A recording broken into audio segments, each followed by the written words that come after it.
الرجيم بسم الله الرحمن الرحيم وهدوا إلى الطيب القول وهدوا إلى صراط الحميد صدق الله العظيم إن الله وملائكته يصلون على النبي يا أيها الذين آمنوا صلوا عليه وسلموا تسليما الصلاة والسلام عليك يا سيدي يا رسول الله وعلى آلك وأصحابك يا سيدي یا حبیب اللہ. حمد و صلات کے بعد شکریہ کے لیے لفظ کہیں گم ہو گئے. صرف یہی کہا جا سکتا ہے کہ جناب پیر طریقت راہبر شریعت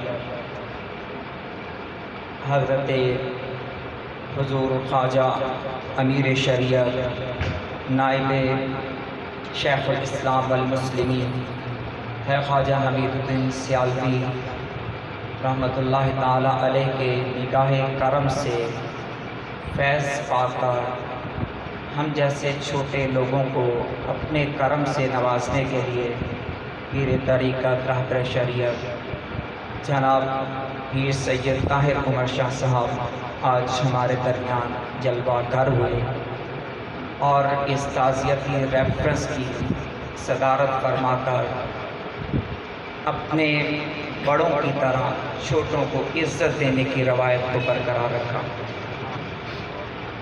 آج کی یہ تقریب اصل میں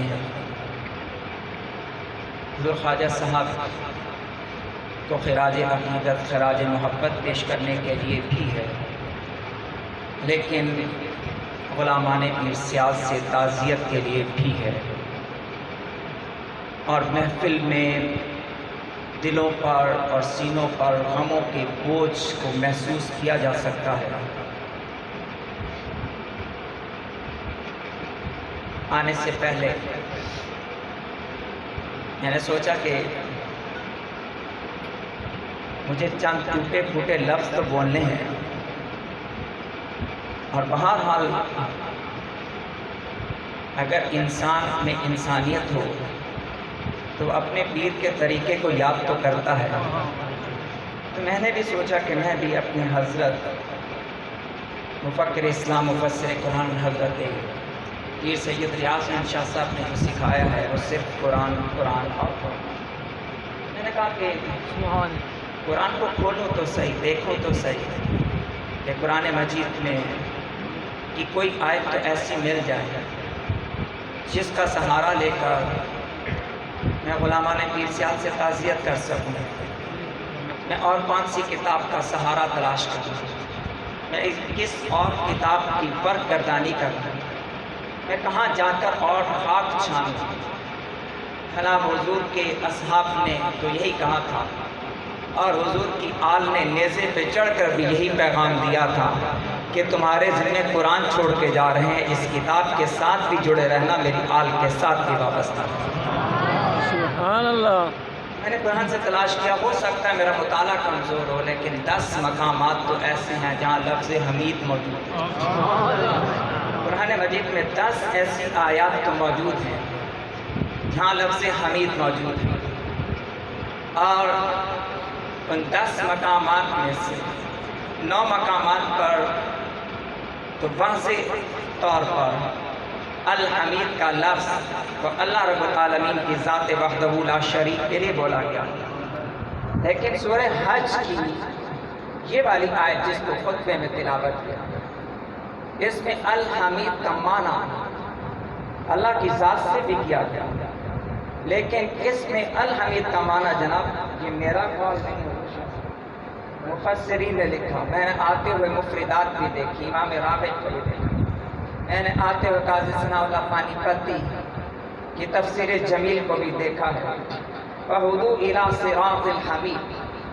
رب العالمین نے کہا وہ جن کو ہدایت دے دی گئی، وہ جن کو رستہ دکھا دیا گیا ایک پاک کلمے کا، وہ جن کو ایک پاک کلمے کا رستہ دکھا دیا گیا مجہول کے ساتھ، وہ ہدو جن کو ہدایت دے دی گئی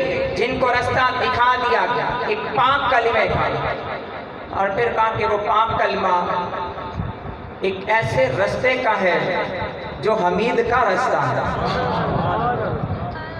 وہ رستہ ایک ایسا رستہ ہے جو حمد والا رستہ ہے۔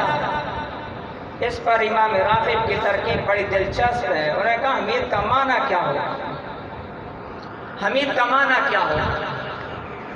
لیکن حمید کا معنی آپ کی خدمت میں پیش کرنے سے پہلے حضور خواجہ صاحب کی وصال کی خبر سن کر میرے حضرت صاحب نے جو الفاظ لکھے میں آپ کے سامنے ضرور رکھنا چاہوں گا، پھر میں اپنے لفظوں میں بھی تعزیت کروں، لیکن میں اپنے لفظوں میں تعزیت اپنے شیخ کے لفظوں سے پہلے کروں، یہ تو طریقت میں بے ادبی ہوتی ہے، اس لیے پہلے میں انہی لفظوں سے پڑھ کر سناؤں۔ آپ محسوس کریں گے کہ حضور خواجہ حمید الدین سیالوی علیہ رحمہ آسمان طریقت اور آسمان شریعت کا کتنا اونچا آفتاب تھا، ہر تھا کا لفظ شاید شایان شان نہیں ہے، کتنا اونچا آفتاب تھا اور کتنا اونچا آفتاب اب بھی ہے۔ 21ویں صدی میں جن لوگوں نے وقار، ادب، علم، آگہی، عرفان، تقویٰ اور مدبرانہ شعور کے ساتھ خانقاہی اقدار اور استغنا کو طاقت دی، پیر حمید الدین سیالوی علیہ رحمہ ان میں سے ایک، اور بلا شبہ ایک یہ بھی کہ بڑی تاریخ کے حامل تھے۔ آج سیال شریف کے آسمان پر انہیں محسوس نہ پا کر دل اور روح رنجیدہ ہے۔ میں یہ کہہ سکتا ہوں کہ پیر سیال لجپال نے قرینہ کون کی روشنی میں زندگی گزاری اور لاکھوں انسانوں کے دلوں پر روحانی حکومت کی، اور لاکھوں انسانوں کے دلوں پر روحانی حکومت کی، اور لاکھوں انسانوں کے دلوں پر روحانی حکومت کی۔ رفیع صاحب آپ کہہ رہے تھے کہ آپ کی طبیعت میں جلال تھا، شاہ صاحب کہتے ہیں آپ محبت سے انگڑائی بھی لیتے تو اہل باطل لرز جاتے، آپ محبت سے انگڑائی بھی لیتے تو اہل باطل لرز جاتے۔ آپ کے معمولات مسلسل جد و جہد کتاب نام تاریخ رکھتے تھے، ختم نبوت زندہ باد کے لیے وہ پروانہ بن کر جلتے رہے۔ آپ مرشد کریم و عظیم علی کے افکار کی روشنی میں ایک بڑے آدمی تھے۔ سلسلہ چشتیہ کی تاریخ کو ایک جملے میں پرو کر رہے ہیں۔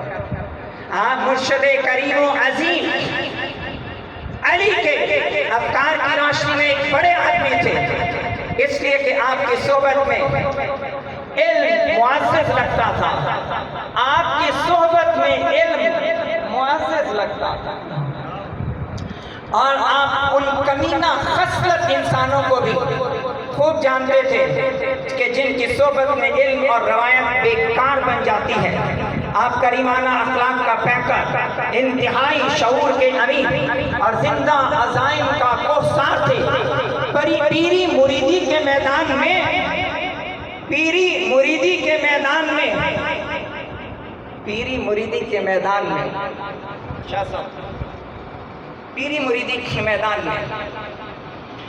مریدی کے میدان میں وہ برگ گل سے سفینہ بنانے کی خلاقیت کا ہنر رکھتے ہیں۔ جناب پتوں سے کشتی بنا دیں، اس کشتی کو طوفانوں سے لڑا دیں۔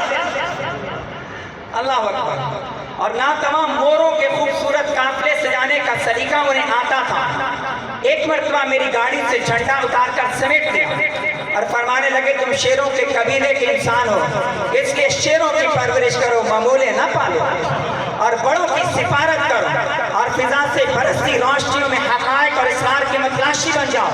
پھر سیال لجپال کی طبیعت میں کمال درجے کی سیمابیت تھی اور سوزے درون اشک بار رکھتا تھا۔ شاعر اقبال نے ایسی ہی کیفیات کی ترجمانی کی۔ سرمایہ درد کو غارت نہ توا کر کر اشکے کے زجل خیزت دریدہ شکست من۔ آپ خانقاہی آداب کا خوبصورت حوالہ ہونے کا احساس رکھتے تھے۔ سورج کے سامنے تاروں کی طرح غروب ہو جانا اور روشنی نہ ہو تو تاروں کی طرح جگمگانے لگ جانا چشتی بزرگوں کے لیے ایک اچھی سی تمثیل تھے۔ پیر سیال کی صدارت میں درجنوں جلسوں میں خطاب کی عزت ملی. آج پیر صاحب کی رحلت کا سن کر بس یہی کہہ سکتا ہوں سخن گفتن چے مشکل بود شب جائے کہ من بودم. ایک مزیدار بات سناؤں کہ میاں شہباز شریف جب سیال شریف حاضر ہوئے تو من فقیر بھی اسی محفل میں موجود تھا. شاہ صاحب ابھی میں محفل میں حاضر ہوں, آپ نے کہا ادھر منہ کر. میرے دل میں یہی بات تھی, میں نے کہا میں ادھر منہ کیوں کروں, میں ادھر منہ کیوں نہ کروں. میں نے کہا کہ خواجہ صاحب کا سبق تو یہی تھا کہ سادات کے چہرے کو دیکھو, لوگوں کے ہجوم کا نہ دیکھو, یہ نہ دیکھو کہ لوگ تھوڑے ہیں یا زیادہ ہیں. حضور کی آنکھ سے اپنی نظریں مت ہٹاؤ. سبحان اللہ. ایک مزیدار بات سناؤں کہ میاں شہباز شریف جب سیال شریف حاضر ہوئے تھے من فقیر بھی اسی محفل میں موجود تھا. پیر صاحب پوری گفتگو میں مجھے ہی دیکھتے رہے. پیر صاحب پوری گفتگو میں مجھے ہی دیکھتے رہے. عرض کیا مذاکرات تو سیاسی ہیں لیکن خواجہ صاحب فرمانے لگے منزل تو روحانی. مذاکرات تو سیاسی ہیں لیکن منزل روحانی ہے. سچی بات یہ ہے کہ پیر سیال کو دوپہر کی دھوپ اور شب گریاں کی ظلمت ہر دو میں چلنا آتا تھا. آپ ایک سفینہ کرم کی حیثیت رکھتے تھے. ان کے اصول آج بھی رہبری کرتے ہیں. کشتی نقش وہ چھوڑ گئی, کشتی نقش وہ چھوڑ گئی, رخ دریا کا موڑ گئی. کشتی نقش کو چھوڑ گئی, رخ دریا کا موڑ گئی. کیسی آواز آئی تھی, کیا سناٹا چھوڑ گئی. دل کی ایک ہرن باقی, سب آئینے توڑ گئے. جناب عالی حضور امیر شریعت کی شخصیت, سیرت اور ان کے کمالات پر تو روشنی قبلہ شاہ صاحب ارشاد فرمائیں گے یہ منصب انہی کو زیبا ہے. لیکن میں نے کہا وحدو الی صراط الحمید, قرآن بھی بابا کتاب ہے. قسم اللہ کی کوئی بات دل میں رکھ کر آپ کتاب اللہ کھول لیں, قرآن خالی بھیجتا ہی نہیں. میں نے آج سوچا کہ خواجہ حمید الدین صاحب کی بات کرنی ہے, تعزیت کرنی ہے, کیسے کروں. تو رب نے کہا کہ رب العالمین کے پاک کتاب کی آیت میں نے آپ کے سامنے رکھ کر حوصلوں کا بات چھیڑا ہے اور حوصلوں کا عنوان باندھا ہے. میں نے دکھی دلوں پر مرہم رکھنے کی کوشش کی ہے کہ رب العالمین کہتا ہے جسے حمید والا رستہ مل گیا ہے اسے گھبرانے کی ضرورت نہیں, اسے پریشان غم زدہ ہونے کی ضرورت نہیں. امام راغب کی یہ لفظ کتنے حسین ہے. انہوں نے کہا کہ حمید کا معنی محمود بھی ہوتا ہے, حمید کا معنی حامد بھی ہوتا ہے. میں نے کہا حمید کے معنی میں یہ بھی شامل کہ جس کی تعریف کی جائے, اور حمید کے معنی میں یہ بھی شامل جو کثرت سے حمد کرنے والا ہو. حمید کا معنی وہ جس کی تعریف ہو, وہ جس کی تعریف کی جائے, اور حمید کا معنی جو کثرت سے تعریف کرنے والا ہو. ہاں شاید اسی لیے یہ کہا جاتا ہے کہ دنیا میں وہی لائقے حمد و ثنا ہوتے ہیں جو اللہ اور اس کے رسول کی مدح میں گم رہتے ہیں, جو اللہ اور اس کے رسول کی مدح میں گم رہتے ہیں. رب العالمین انہیں لائقے تعریف بنا دیتا ہے. میری آخری بات,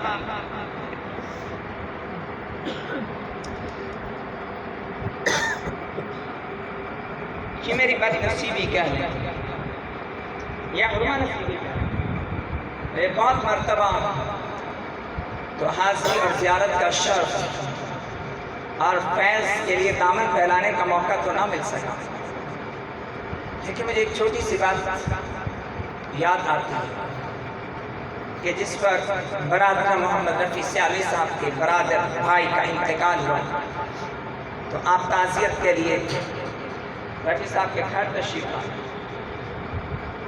خدام کا, مریدین کا, معتقدین کا, متوسلین کا رش بھی بہت تھا. رفیع صاحب کی مہربانی سے ہم بھی اپنا دامن پھیلا کر رفیع صاحب کے گھر کی چوکھٹ پر کھڑے ہو گئے. جس پر خواجہ صاحب اندر آنے لگے ہاں تو بہت سے عقیدت مند ساتھ تھے، تو جو غلام تھے انہوں نے بھی ایک دھکا دیا اور پیچھے ہٹانا چاہا۔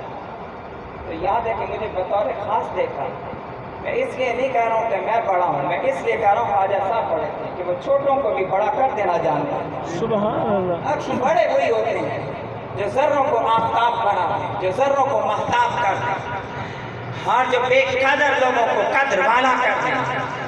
اب ہم تو کچھ بھی نہیں، لیکن یہ بات میں اس لیے سنا رہا ہوں، اس لیے سنا رہا ہوں کہ جناب آپ تو ان کا دامن تھامے ہوئے ہیں، ہم تو وہ ہیں جو کہ ان کی چوکھٹ پر کھڑے ہو کر صرف ان کو تکنے والوں میں سے۔